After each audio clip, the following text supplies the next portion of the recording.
Hi friend, I hope आप लोगों ने इससे पहले वाला वीडियो ज़रूर देखे होंगे। नहीं देखे होंगे तो एक बार ज़रूर देख लें।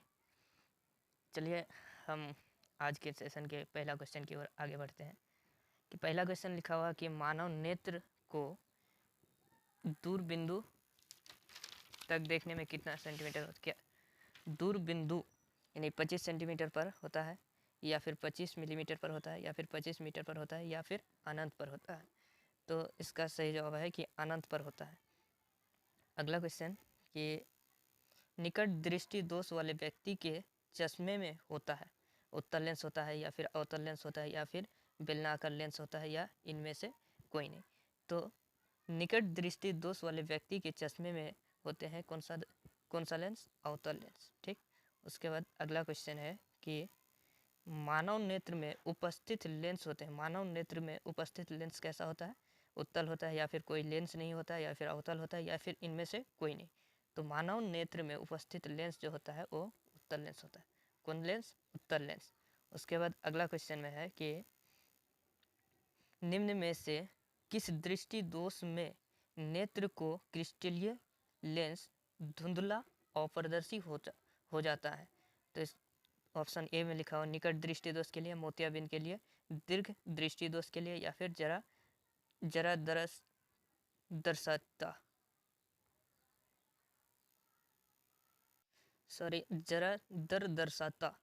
ठीक। तो इसका सही उत्तर है कि मोतियाबिंद के लिए। उसके बाद अगला क्वेश्चन है कि स्पेक्ट्रम प्राप्त करने के लिए किसका उपयोग किया जाता है? स्पेक्ट्रम प्राप्त करने के लिए किसका उपयोग किया जाता है? कांच की सिल्ली की, या फिर अवतल दर्पण की, या फिर उत्तल लेंस की, या फिर प्रिज्म की। तो स्पेक्ट्रम जो प्राप्त करने के लिए किसका उपयोग किया जाता है? प्रिज्म की उपयोग किया जाता है। अगला क्वेश्चन की ओर जाते हैं कि स्पेक्ट्रम में किस रंग की किरण का विचलन झुकाव कम होता है? तो स्पेक्ट्रम में किस रंग की किरण का विचलन या झुकाव कम होता है? देखिए इसका सबसे कम होता है लाल रंग का। ठीक। और सबसे ज़्यादा विचलन कौन सा रंग होगा? बैंगनी रंग का। ठीक। तो इसमें सबसे कम पूछा है तो लाल रंग हो जाएगा इसका आंसर। ठीक। उसके बाद अगला क्वेश्चन है कि दीर्घ दृष्टि के निवारण के लिए उपयोग किया जाता है। दीर्घ दृष्टि के निवारण के लिए कौन सा लेंस का उपयोग किया जाता है? तो गोलीय बेलनाकार लेंस, या फिर उत्तल लेंस, या समोत्तल लेंस, या अवतल लेंस। तो ये दीर्घ दृष्टि निवारण के लिए उपयोग किया जाता है कौन सा लेंस का? उत्तल लेंस का।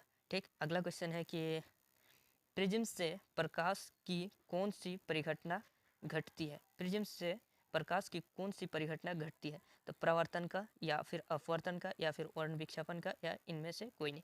तो प्रिज्म से प्रकाश की कौन सी किरण घटती है? कौन सी परिघटना घटती है? तो वर्ण विक्षेपण की। ठीक। अगला क्वेश्चन है कि प्रकाश के किस रंग का तरंगदैर्घ्य सबसे कम होती है? तो देखिए प्रकाश के जिस रंग का तरंगदैर्घ्य सबसे कम होगी उसका प्रकीर्णन उतना ही अधिक होगी।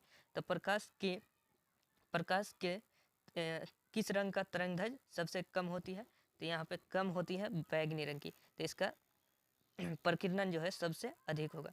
और सबसे प्रकाश के किस रंग का तरंगदैर्घ्य सबसे अधिक होगा अगर बोलेगा तो लाल रंग की होगी। ठीक। और सबसे प्रकीर्णन जो है कम होगा किसका? तो लाल रंग का। ठीक।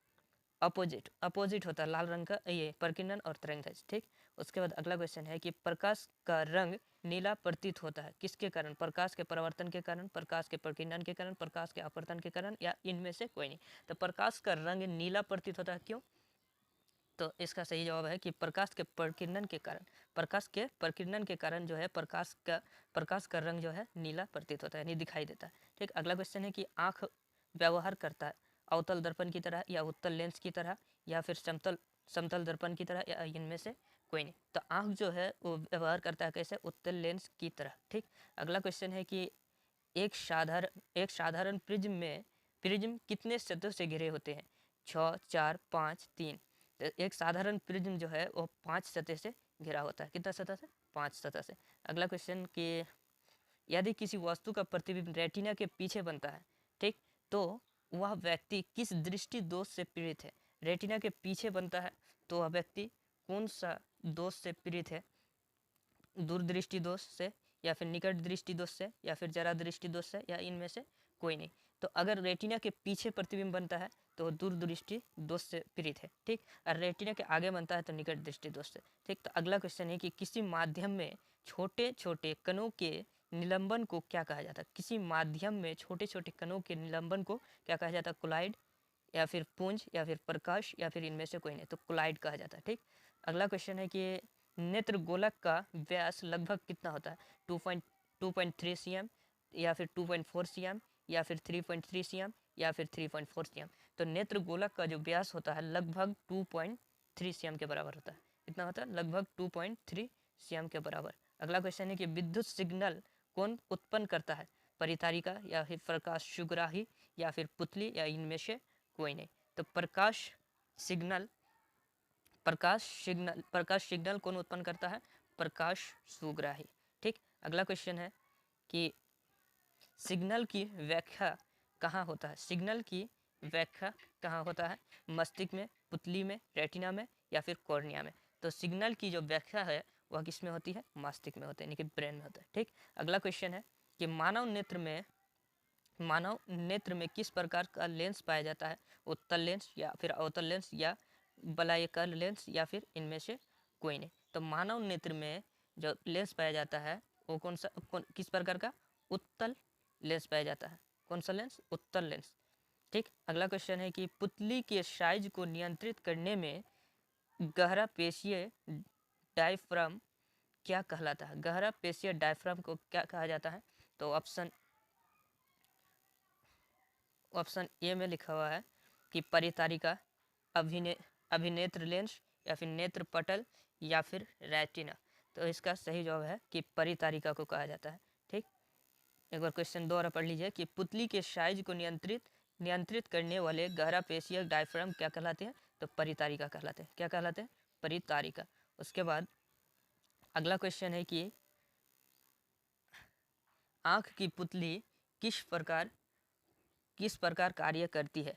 तो आँख की पुतली किस प्रकार कार्य करती है? दृक् तंत्रिका की भांति, या फिर पुतली की भांति, या फिर परितारिका की भांति, या फिर परिवर्ती द्वारक की भांति। तो आँख की पुतली जो कार्य करती है वो किसके द्वारा? परिवर्ती द्वारक की भांति के द्वारा करती है। आई होप आप लोगों को इस वीडियो में मैंने जितने भी ऑब्जेक्टिव करवाए सब कुछ आप लोगों को समझ में आया। अगर कहीं भी कोई प्रॉब्लम हो तो आप वीडियो में कमेंट करके हमें उस प्रॉब्लम को बता सकते हैं। मैं अगले वीडियो में उस प्रॉब्लम के सॉल्व को ज़रूर लेकर आऊँगा। इस वीडियो को ज़्यादा से ज़्यादा शेयर करें, सब्सक्राइब करें और लाइक करें, और अपने दोस्तों को भी सलाह दें कि